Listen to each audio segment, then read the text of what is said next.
산발랏과 도비야와 아라비아 사람 게셈과 그 나머지 우리의 원수들이 내가 성벽을 건축하여 허물어진 틈을 남기지 아니하였다 함을 들었는데, 그때는 내가 아직 성문에 문짝을 달지 못한 때였더라. 산발랏과 게셈이 내게 사람을 보내어 이르기를, 오라, 우리가 어느 평지 한촌에서 서로 만나자 하니 실상은 나를 해하고자 함이었더라. 내가 곧 그들에게 사자들을 보내어 이르기를, 내가 이제 큰 역사를 하니 내려가지 못하겠노라. 어찌하여 역사를 중지하게 하고 너희에게로 내려가겠느냐 하매, 그들이 4번이나 이같이 내게 사람을 보내되 나는 꼭같이 대답하였더니, 산발랏이 5번째는 그 종의 손에 봉하지 않은 편지를 들려 내게 보냈는데, 그 글에 이르기를, 이방 중에도 소문이 있고 가스무도 말하기를, 너와 유다 사람들이 모반하려 하여 성벽을 건축한다 하나니 내가 그 말과 같이 왕이 되려 하는도다. 또 내가 선지자를 세워 예루살렘에서 너를 들어 선전하기를, 유다에 왕이 있다 하게 하였으니 지금 이 말이 왕에게 들릴지라. 그런즉 너는 이제 오라, 함께 의논하자 하였기로, 내가 사람을 보내어 그에게 이르기를, 내가 말한 바 이런 일은 없는 일이요 내 마음에서 지어낸 것이라 하였나니, 이는 그들이 다 우리를 두렵게 하고 하자 하여 말하기를, 그들의 손이 피곤하여 역사를 중지하고 이루지 못하리라 함이라. 이제 내 손을 힘있게 하옵소서 하였노라. 이후에 무에다발의 손자 들라야의 아들 스마야가 두문불출하기로 내가 그 집에 가니, 그가 이르기를, 그들이 너를 죽이러 올 터이니 우리가 하나님의 전으로 가서 외소 안에 머물고 그 문을 닫자. 저들이 반드시 밤에 와서 너를 죽이리라 하기로, 내가 이르기를, 나 같은 자가 어찌 도망하여 나 같은 몸이면 누가 외소에 들어가서 생명을 보존하겠느냐. 나는 들어가지 않겠노라 하고 깨달은즉 그는 하나님께서 보내신 바가 아니라 도비야와 산발랏에게 뇌물을 받고 내게 이런 애언을 함이라. 그들이 뇌물을 준 까닭은 나를 두렵게 하고 이렇게 함으로 범죄하게 하고 악한 말을 지어 나를 비방하려 함이었느니라. 내 하나님이여, 도비야와 산발랏과 여선지자 노야다야와 그 남은 선지자들 곧 나를 두렵게 하고자 한 자들의 소행을 기억하옵소서 하였노라. 성벽 역사가 52일 만에 엘루멀 25일에 끝남에 우리의 모든 대적과 주위에 있는 이방 족속들이 이를 듣고 다 두려워하여 크게 낙담하였으니, 그들이 우리 하나님께서 이 역사를 이루신 것을 알미니라. 또한 그때 유다의 귀족들이 여러 번 도비야에게 편지하였고 도비야의 편지도 그들에게 이르렀으니, 도비야는 아라의 아들 스가냐의 사위가 되었고, 도비야의 아들 요하난도 베레가의 아들 무술람의 딸을 아내로 맞이하였으므로 유다에서 그와 동행한 자가 많음이라. 그들이 도비야의 선행을 내 앞에 말하고 또 내 말도 그에게 전하매, 도비야가 내게 편지하여 나를 두렵게 하고자 하였느니라. 아멘. 우리가 어제 그제 성벽을 완성하고자 하는 느헤미야를 방해하는 외부의 세력과 또 내부의 적에 대해서 함께 나누었습니다. 오늘은 6장의 안에서 일어나는, 어찌 보면 안에서 가장 믿을 만한 사람을 통해서 이 일들을 못하게 하는 그런 장면이 나타납니다. 먼저 이 산발랏과 도비야, 아라비아 사람 게셈, 여기 게셈은 6절에 가스무라는 말로 지금 근데 사실 동일 인물이고요. 한글로 이렇게 번역을 할 때 한쪽은 게셈, 한쪽은 가스무 이렇게 표현하고 있습니다만, 이 외부의 사람 산발랏, 도비야는 암몬의 한 방백 중에 하나입니다. 그리고 아라비아, 게셈 다 그쪽의 지도자들인데, 지금 이 성전이 다 이루어져서 메꿔졌고 성벽이, 그리고 이제 문짝만 달면 되는 그런 상황에서 지금 이 느헤미야를 직접 해하려고 이제 죽이려고 하는 음모를 짜게 됩니다. 그래서 우리가 한 평지 오노라는 평지에서 만나자.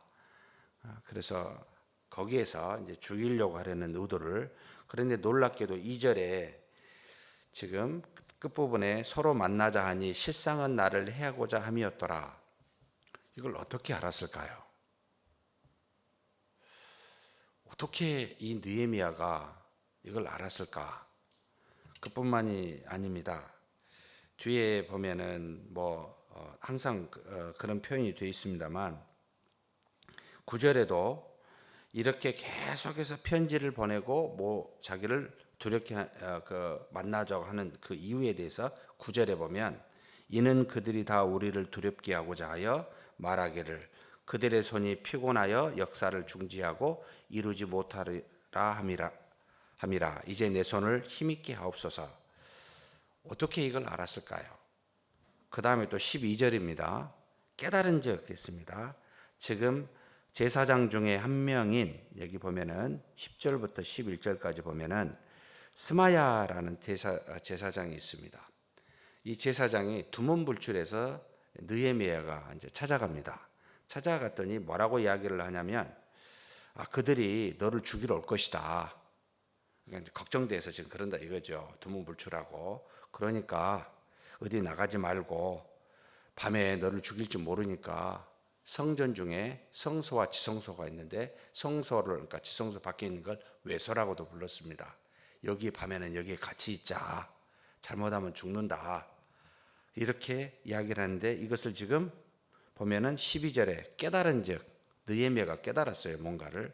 그는 하나님께서 보내신 바가 아니라 도비야와 산발렛에게 뇌물을 받고 내게 이런 예언을 함이라. 어떻게 알았을까요? 지금 사자를 보내 이 산발락과 도비야 게셈이 사람을 보내서 4번씩이나 하게 했고 만나자고 한 것도 자기를 해야 한다는 걸 알게 되었고 그 마지막 5번째 편지를 보냈을 때도 편지를 봉하지 않고 보냈습니다. 봉하지 않고 보내는 건 상당히 의외의 성격인데 사자들이 보라는 거죠. 중간에. 그러니까 소문을 퍼뜨리기 위함입니다. 뭐라고 썼습니까? 유다와 유다 백성들이 모바나에서 왕을 세워서 지금 느부갓네살 바빌론 이후에 바사의 왕국이 되었던 아닥사스다 왕, 이 왕을 대적해서 배반할 테니까 배반한 거라고 그렇게 주변에서 다 말하고 있다. 그리고 아람의 이 겟셈도, 아라비아의 겟셈도 그렇게 너를 증거하고 있다. 이것을 그 서신에 써서 보내면서 보는 모든 사람들로 하여금 소문을 퍼뜨리게 하는 겁니다. 그런데 그것도 자신들을 두렵게, 자기를 두렵게 하고 이스라엘을 두렵게 해서 이 일들을 피곤하게 하여 못하게 하려고는 이제 어떤 계략인 거죠. 이걸 알게 된 겁니다. 그 다음에 안에 있는 제사장이 뇌물을 받고 그 일들을 못하게 하는 것도 깨달아. 하나님이 보낸 사람이 아니라. 그리고 뇌물을 받고 이와 같이 지어서 자기를 두렵게 하는 자라고 이 느헤미야가 깨닫고 압니다. 어떻게 알았을까요? 놀라운 지혜가 있어서가 아니고 하나님 앞에서 주의 일을 하며 기도하며 가는 사람은 하나님이 알게 해주십니다. 어떤 것이 선과 어떤 것이 악인지, 다른 말로 말하면 무엇이 하나님의 뜻인지 하나님의 뜻이 아닌지를 깨닫게 됩니다. 여기 제사장이 생각해 보십시오. 다른 대적이 밤에 너를 와서 곧 여기 산발락과 도비야가 죽일 테니까 외소에 들어가자, 이게 바른 말입니까? 여러분, 성소에 들어갈 수 있는 사람은 누구죠? 오직 제사장만 들어갈 수가 있습니다. 그런데 그 말을 들은 느헤미야가 11절에 이렇게 표현을 합니다. 내가 이르기를 나 같은 자가 어찌 도망하며. 무슨 말입니까? 내가 지도자로서 도망하게 되면 어떻게 되겠냐는 거예요. 모든 따르는 백성들이 다 두려워하지 않겠냐는 거예요. 그죠? 그 다음에 또 나 같은 몸이면 누가 외소에 들어가겠느냐는 거죠. 제사장만 들어갈 수 있는 이곳을 어찌하여 범죄하도록 들어가게 하겠냐는 거예요. 결국 그 뒤에 보면은 13절에 대해서 정확하게 표현합니다. 그들이 내물어 주는 까닭은 나를 두렵게 하고, 결국 오게 한다는 것을 깨달아 두렵게 만들고, 그 두려움을 피해서 목숨을 살리기 위해서 아무도 들어가지 못한 제사장만 들어갈 수 있는 이 외소에 들어가게 해서 뭐하게 해요? 두 번째로 범죄하게 하여, 세 번째로 그래서 어떻게 합니까? 악한 말을 지어 나를 비방하려 함이라. 이 느헤미야는 지성소에 들어간 범죄한 사람이다라는 것을 퍼뜨리게 합니다. 참 하나님 앞에 우리가 주의를 행함에 있어서 정말로 어떤 일들을 행함에 있어서 그 일을 막고자 하는 악한 원수들은 우리를 먼저 두렵게 하고, 그 두려움을 통해 생존하기 위하여 범죄케 하고, 이 범죄를 널리 퍼뜨려 비방할 거리를 찾게 되는구나 라는 것을 사랑하는 성도 여러분, 우리 깨달아야 됩니다. 우리가 두려워해야 할 대상은 누구죠? 하나님이십니다. 세상 사람들이 아닙니다. 환경이 아닙니다. 그것에 좌우되면 하나님이 정한 법에서, 말씀에서 벗어나게 되어버립니다. 그렇게 되면 곧 범죄하여 하나님의 뜻을 이루지도 못할 뿐만 아니라 우리가 정말 비참한 사람이 되어버립니다. 특별히 교회의 지도자 또는 중직자는 더더욱 그렇습니다. 왜냐하면 이 비방거리가 훨씬 더 악영향을 끼치기 때문에 그렇습니다. 그런데 하나님께서 느헤미야에게 전부 알게 해주십니다. 너를 두렵게 한다. 너를 해하려고 한다. 저 사람은 하나님이 보내신 자가 아니다 라는 걸 전부 알게 한다는 겁니다. 그런 은혜가 있습니다. 그래서 그것을 깨닫게 되면은 여러분 말씀에 서서 두려워하지 말고 가십시오. 그러면 진행이 하나님의 일을 행함에서 반드시 어떤 일에 막음이 있고 방해가 있는데, 하나님이 주신 뜻이라면, 그게 선한 것이라면, 하나님의 영광이 될 것이라면 여러분 자기의 목숨을 아끼지 말고 자기의 손해가 된다 할지라도 그 말씀에 순종하면 여러분 하나님의 뜻이, 하나님의 영광이 드러나게 되어 있습니다. 어쩌면 그것이 있어야 우리가 믿음으로 하나님 앞에서 행하게 된지도 모릅니다. 근데 수없이 우리 앞에는 장애가 있습니다. 있었고 앞으로도 있을 겁니다. 근데 이 모든 일들이 하나님으로부터 왔는지 오지 않는지는 그 일의 목적이 선한지 선하지 않는지를 보면 금방 나타납니다. 뭐 때문에 만나자 하겠습니까? 뭐 때문에 지성소로 들어가라고, 성소로 들어가라고 이야기하겠습니까? 여러분 금방 판단이 돼요. 과연 우리 자신에게, 우리 교회에, 또 하나님의 영광에 유익이 되는지 안 되는지를 물어보면 금방 답이 나옵니다. 그래서 이런 것에 흔들리지 마십시오. 그런데 놀랍게도 이런 일들에 지금 안에서 제사장이 문제가 됐지만 또 문제가 된 게 있습니다. 52일 만에 이걸 마쳤다 했는데 아마 성벽 전체를 말하는 건 아닌 것 같고요. 문을 달 때까지 50일 다 마무리가 되었는데 16절입니다. 우리의 모든 대적과 주위에 있는 이방 속속들이 이를 듣고 다 두려워하여 크게 낙담하였으니, 아무리 해도 이제 안 되는 거예요. 낙담 끝났다는 거죠. 그들이 우리 하나님께서 이 역사를 이루신 것을 알미니라. 그렇구나. 결국은 그들도 믿지 않지만 하나님께서 이 어려움을 통해서도 이루게 하셨다는 것을 믿지 않는 자들이 인정하게 됩니다. 우리가 믿음대로 행하면 저들이 하나님을 두려워하게 돼 있구나 라는 것도 기억해야 됩니다. 그런데 17절부터 19절까지가 참 놀랍습니다. 그때 유다의 귀족들이 여러 번 도비아에게 편지하였고, 유다의 귀족입니다. 그리고 도비아의 편지도 그들에게 이르렀으니, 내부에서 곧 대적인 원수와 내통하는 사람이 항상 있었구나. 그런데 이 내통은 어떻게 이루어졌느냐면 18절에 있습니다. 도비아는 아라의 아들 스가냐의 사위가 되었고, 아라의 아들 스가냐가 도대체 누굴까? 여기 스가냐는 위가 아니고요. 3장 29절에 한번 봐보십시다. 3장 29절 보면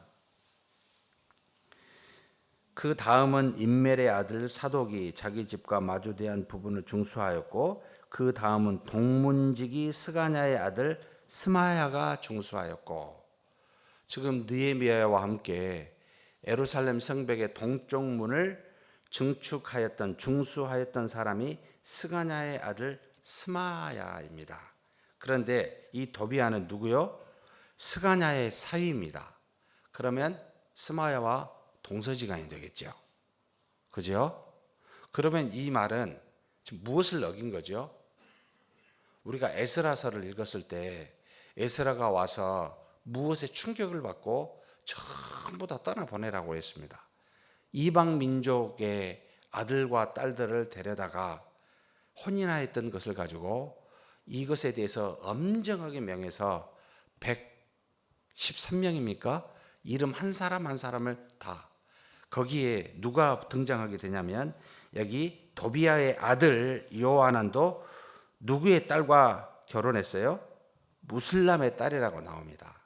이 무슬람은 그 뒤에 에스라 10장 29절에 거기에 나타납니다. 무슬람이 왜 이방 민족의 여인과 결혼해서 떠나보낸 사람 중에 한 사람이라고 나옵니다. 이 말이 무슨 이야기인가요? 결국 도비야와 내통을 해서 느헤미야의 일을 못하게 했던 사람들은 어떤 사람들이라? 이미 에스라가 60년, 40년 전에 40에서 60년 사이에 모든 이스라엘 민족으로 하여금 이방 민족 결혼한 모든 사람들을 돌려보내라 했던 사람 중에 들어가 있었던 사람들입니다. 그래서 그들이 뭐라고요? 19절에 도비야의 선행을 내 앞에 말하고 또 내 말도 그에게 전하매 도비야가 내게 편지하여 나를 두렵게 하고자 하였느니라. 이스라엘 안에 이 하나님의 뜻을 이루지 못하게 한 사람은 그냥 어느 날 뜬금없이 일어난 사람들이 아니라 이미 하나님께서 에스라를 통하여 그 모든 이방의 죄악들을 전부 우상을 제거하고자 정비하고자 떠나보내려 했었던 사람들이 남아 있어서 이 악한 일들을 행하고 있더라라는 겁니다. 이 말은 우리에게 어떤 교훈이 있습니까? 사랑하는 성도 여러분, 지금 혹 악이 있습니까? 이 악을 그대로 두면 언젠가는 반드시 하나님의 뜻을 거역하고 반역하는데 여러분 이용됩니다. 이걸 남겨두지 마시라는 뜻입니다. 느헤미야의 일을 방해하는 것으로 중에 나타나듯이 우리가 현재 하나님 앞에서 정리하지 못한 죄가 있다면 이건 언젠가 큰 문제를 일으키게 되어 있습니다. 이것을 알고 돌이키는 저와 여러분이 되었으면 좋겠습니다. 그래서 악은 철저하게 미워해야 됩니다. 악은 절대로 용납돼서는 아니 됩니다. 그 죄를 지은 사람은 돌이키게 하여 하나님의 사람으로 세워야 되지만 악에 대해서만큼은 무서워 그것을 멀리하고 그리고 그로부터 떠나도록 권면하고 기도하고 그래서 정결한 하나님의 자녀가 되도록 우리 자신과 주변의 사람들을 그렇게 계속해서 세워가야 됩니다. 그래 했었을 때 수많은 대적과 원수들이 왔었을 때도 든든하게 튼튼하게 서서 이겨낼 수가 있지. 안 그러면 이 내부의 적들로 말미암아 여기 뭡니까? 제사장인 드문불출했었던 스마야나 여기 도비야의 그 내통한 사람들이나 나중에 주의 일을 방해하는 더군다나 나중에 뭣도 있는지 아십니까? 여선지자도 있습니다. 노아다라는 사람 이들도 하나님 앞에서 느헤미야의 일을 방해한 사람들이었습니다. 이게 사실 외부의 적은요 별 무섭지는 않아요. 보이니까. 그런데 내부의 적이 무서운 거예요. 하나님의 뜻이라고 말하며 이렇게 해야 된다고 말하며 이게 내 목숨에 유익하고 교회에 도움이 된다고 말하면서 오히려 하나님의 일이 방해되는 일들이 있습니다. 이것을 여러분 저는 단순하게 생각을 해야 된다고 봐요. 하나님의 뜻이냐 아니냐 말씀이냐 아니냐를 늘 가지고 판단해야 됩니다. 우리 스스로가 누구에게 유익이 되고 내 자신과 어떤 사람에게 도움이 되고 이게 아닙니다. 하나님의 뜻이 아니면 여러분 죄가 되고요. 내가 지금 당장 해가 될지라도 목숨에 위험이 올지라도 하나님의 뜻이라면 여러분 당하십시다. 그것이 결국은 하나님의 일을 이루게 합니다. 그래서 우리는 말씀에 따라 움직이는 사람들이지 사람에 따라 환경에 따라 또는 형편에 따라 움직이는 사람들이 아니다. 끊임없이 우리를 돌이켜보고 그렇게 세워가는 저와 여러분이 되기를 주의 이름으로 축복합니다. 하나님 아버지 감사합니다. 느헤미야를 통해 외부의 적과 내부의 적을 통해 수많은 어려움들이 있었지만 결국은 하나님께서 당신의 사랑하는 백성들을 세우고자 예루살렘 성벽을 완성시켜 주시니 감사합니다. 하나님께서 또한 우리도 하나님의 믿음을 따라 행하는 사람을 통하여 하나님의 놀라운 거룩한 백성을 반드시 세워줄 줄 믿사오니 외부의 적도 경계할 뿐만 아니라 내부의 악을 돌아보아 돌이켜 거룩한 자로 삼는 우리 모두가 되게 하여 주시옵소서. 그래서 어떤 상황이든지 하나님의 뜻을 이루어 수많은 사람들로 하여금 하나님의 살아계심을 보고 두렵게 할 수 있는 그런 우리 모두가 되도록 우리 교회에 복내려 주시옵소서. 우리 주님 예수님의 이름으로 기도하옵나이다. 아멘.